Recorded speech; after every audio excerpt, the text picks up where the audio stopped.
di persidangan Doktif atau Dokter Samira menyampaikan kesaksiannya mengenai tentang skincare, itu seperti apa sih langkah baiknya dok dari Dokter Rudi sendiri seperti apa? Kalau skincare ya, semua kan permasalahan ada pro kontra ya. Jadi ya kita harus bijaksana saja memilih, lebih pilihannya lebih objektif ya. Oke. Jadi kalau istilahnya suatu produk kan sudah beredar itu kan berarti kan sudah ada izin BPOM-nya. Ya, izin BPOM-nya kalau sudah tidak resmi itu berarti sudah legal ya. Jadi katakanlah satu pihak mengatakan oke, kita sudah beli di sini ya, harus lihat lagi yang dibeli itu produknya apakah memang yang original, yang asli atau yang sebaliknya ya. Terus untuk setelah produk itu pun dibeli pun sebetulnya kan aturan prosedurnya kan ya, kalau buat edukasi boleh aja diperiksa, tapi kan kita ini kan sebetulnya kan negara hukum ya. Negara hukum kan maksudnya harus segala tindakan itu kan kita berdasarkan peraturan yang berlaku. Oke. Untuk mengecek suatu kandungan suatu produk itu kan boleh saja kita daftarkan suatu badan yang bisa mengeceknya, tapi kan harus ada sebelumnya ada step-step yang harus dilakukan. Apakah waktu harus lihat dia punya produk apakah betul original asli didapat, terus harus ada saksi yang berkompeten. Siapa saksinya? Bisa dari harus diundang, apakah dari pihak BPOM kah, apakah dari pihak aparat hukum kah, polisi dan sebagainya. Kan ada aparat yang melihat saksi, itu baru bisa dilakukan proses selanjutnya. Lebih bijak seperti itu ya. Menangkap kontroversi yang berlaku kan sebetulnya kan dua belah pihak sih mungkin tujuannya bagus. Satu pihak kan membela itu sudah BPOM ya, sudah resmi. Satu pihak itu buat edukasi. Sebetulnya niatnya dua-duanya sih sebetulnya nggak salah niatnya, cuma mungkin harus lebih bijaksana menanggapinya menurut saya. Jadi kita nggak boleh terburu-buru, harus melihat dua belah pihak menurut saya. Tapi dok, oke, itulah maksudnya seperti itu. Melihat kalau untuk mereview produk, apalagi ini berkaitan dengan suatu brand owner yang seperti Reza Gladys gitu, yang direview terus produknya hingga membuat kerugian besar. Nah itu seharusnya sebagai brand owner sendiri harus menguasai segala aspek tentang skincare atau seperti apa sih dok? Apalagi kan berkaitan dengan dampak untuk masyarakat, itu seperti apa? Kalau sebagai owner sih sebetulnya sih ya, kalau beliau lebih menguasai sih lebih bagus ya. Tapi nggak mutlak, karena sebagai owner kan dia sebagai pihak investor yang mengeluarkan dana untuk suatu produk. Kan di Indonesia kan kalau kita istilahnya kan investor itu kan dia bisa menggandeng pihak ketiga.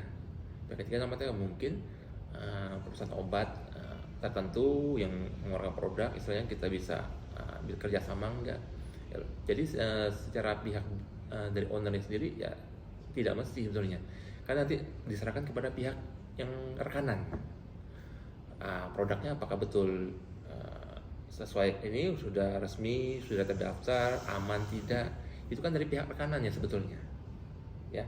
Ya kalau mas seperti itu kan berarti kan ya, yang sebetulnya pihak yang harus lebih menguasai legalitas dari sisi hukum dan itunya kan harus sebetulnya pihak ketiga ya, bukan ownernya ya. Menurut saya sih dari owner tidak mesti, tapi kalau memang ownernya lebih menguasai sih menurut saya lebih bagus ya, karena kan langkah-langkah apa yang akan dilakukan apabila ada terjadi gugatan sebagainya kan, jadi beliau lebih sigap menanggapinya menurut saya sih.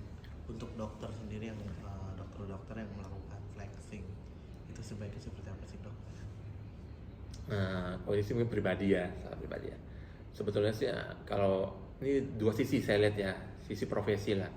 Kalau profesi kita sebagai dokter ya sebenarnya tugas kita kan memang melakukan pelayanan ke masyarakat secara sesuai kompetensi kita secara maksimal. Sebetulnya kita bukan lihat dari sisi komersilnya, itu profesi kita dokter ya yang harusnya seperti itu. Tapi untuk zaman sekarang ini sisi yang lain lagi. Kadang-kadang kan dokter pun kadang-kadang kan mempunyai istilahnya sampingan lah. Apakah dia punya bisnis di luar profesi dokternya, itu sah-sah saja. Tapi ya saran saya sih kalau memang harus melakukan suatu pemasaran produk dan sebagainya, apalagi menyangkut produknya sendiri, itu lebih secara etikanya lebih bagus tidak membawa nama dokternya, tidak membawa profesinya sebagai dokternya, ya. Jadi bahwa secara pribadi bahwa ini produk saya, ya langsung nama saja. Jadi kita tidak membawa etika profesi kita, enggak, ya. Kecuali kita edukasi ke masyarakat, mungkin ada program-program pemerintah mengenai ya katakan secara yang bermanfaat masyarakat ya, KB yang universal, itu boleh kita bawa profesi dokter karena itu kan manfaatnya buat masyarakat secara umum, itu boleh disahkan. Tapi kalau untuk pribadi lebih alangkah lebih bijaksananya secara etika ya kita tidak membawa profesi. Ya sah-sah saja kamu flexing, tapi ya kalau dokternya istilahnya profesinya tidak dibawa, kan menurut saya lebih elegan. Dan maksudnya kan ya itu kan pribadi, individu, jadi maksudnya kalau pribadi saya seperti itu sih maksudnya. Dok, ini kan juga apa namanya terkait kasus skincare polemik yang belum selesai gitu ya, itu membuat resah para pebisnis skincare kah, atau mungkin para dokter-dokter yang praktek, karena kan sekarang masyarakat pada ketakutan banget nih soal skincare dan lebih aware, lebih berhati-hati. Itu menanganinya seperti apa sih, Dok? Ya memang Indonesia kan seperti itu ya, memang karakteristik kita ya, penduduk kita ya. Kalau memang ada sesuatu yang lagi hot lagi ini, ya itu pasti kan, apalagi pada kasus ini kan kasusnya kan kosmetik kan, tiba-tiba ada satu pihak bilang nggak BPOM pun, ada yang bilang nggak BPOM kan, jadi kan ada kontroversi lah yang berlaku di sini kan. Ini pun kan masih sedang proses secara hukumnya, jadi masyarakat harusnya, kalau kita sih pendapatnya ya, harus lebih bijaksana. Ya sah-sah saja lah kalau masyarakat bilang ada ketakutan, yang sedang terdaftar aja bisa tanda kutip seperti ini, kok gimana yang enggak kan? Ya sah-sah saja sebenarnya, tapi ya fenomena ini menurut saya ini nanti akan pelan-pelan nanti akan turun diri. Apalagi nanti secara nanti kan proses hukum masih berjalan, nanti kan akan terlihat juga hasil akhirnya dari mungkin dari hasil hukumnya apa, mungkin dari BPOM nanti seperti apa, di pihak perusahaan apa yang hasil mengenai produk kan nanti kan masyarakat bisa jeli sendiri. Ini kan kita kan istilahnya melihat secara bijaksana dari dua belah pihak. Menurut saja kalau saran kita kan sebagai ini ya, untuk membeli produk ya kosmetik ya nggak usah takut menurut saya ya. Ini kan cuma sedikit kasus yang ada ya, sedangkan produk kosmetik kan jujur aja ini kan banyak sekali di Indonesia ya, dan semuanya pun kalau kita kan mengenai produk itu kan kita harus melihat dia punya itu kan, kita bisa ngecek sendiri apakah produk itu bisa terdaftar di rumah terdaftar di BPOM-nya, terus edisinya apakah betul, kadaluarsanya betul, komposisinya apa, kan sekarang bisa dicek secara online di BPOM pun kan bisa. Suatu produk kan sekarang kan kalau legal resminya kan kita bisa ngecek sendiri. Itu kan masyarakat yang harus proaktif. Kalau memang terdaftar aman ya menurut saya sih is okay ya. Ini kan masyarakatnya berani apa enggak, percaya apa enggak. Kalau percaya ke badan ke BPOM sebagai badan yang memeriksa kita punya ini, ya sudah jalankan, nggak apa-apa menurut saya, aman fine. Kasus ini kan belum, misalnya kan kasus ini kan belum ada titik terangnya lah secara hukumnya. Ini kan masih berbagai opini yang beredar dari kubu yang pro ini segini, kubu ini begini. Kalau kita kan ngambilnya kan secara netral. Kasus ini belum selesai ya biarkan berjalan aja kan.